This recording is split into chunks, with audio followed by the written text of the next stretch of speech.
Assalomu alaykum. Hurmatli aziz yurtdoshlar, mehrli kulol obunachilari. Mana mehrli chiroyli ishlarimizdan biri Andijon viloyati Shahrixon shahri Mustaqillik ko'chasiga bitta tandir, ikkita o'chog'imiz qildik akalar. Mana tandirimizni biz kecha keldik, mana bugun ishimizni bitirdik. Xudo xolasa. Tandirimiz bir sutka mobaynida 60 kilo ko'mir bilan nihoyatda chiroyli bo'lib pishdi. Mana zontilargacha o'rnatib qilib qo'ydik. Yani tandirimiz oqarish jarayoniga kelib qoldi. Xudo xolasa. Mana yonlarida mana 80 litrlik qozonimiz, 60 litrlik qozonimiz. Mana bu tomondan ko'rinishlari. Biz har doimgidek mana shu tomonini sal yaqinroq qilardik. Endi xonadon egalarini ko'yiniga qarab sal uzoqroq qildik. Sababi tovoq, idish tovoqlar qo'ygani joy qilib bering deyishdi. Shuning uchun biroz kengroq qildik.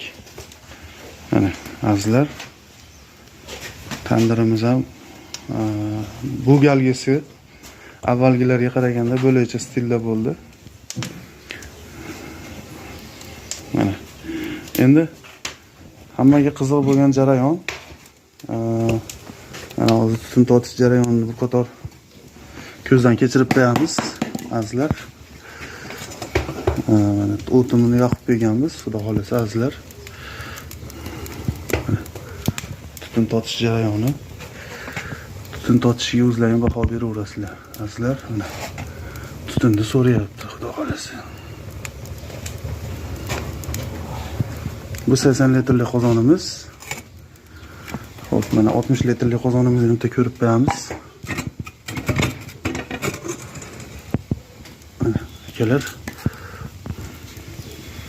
60 litrlik qozonimiz ham tutunni skvoznoy shaklda so'rayapti mana sizlar. Mana bu tomondan ko'rinishlari.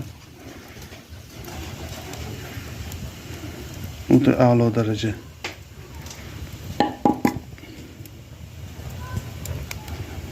Mana tashqarida tutunni ichkariga olib kirib ketyapti.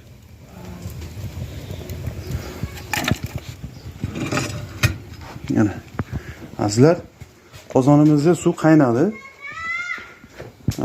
Bu tutunni totish bilan birgalikda o'tin ham ekonom bo'ladi, ham suv tez qaynaydi. Boshqa qozonimiz atrofida o'ziga yarasha demoqoti bor, hamma joy bir xil qaynaydi. Mana suv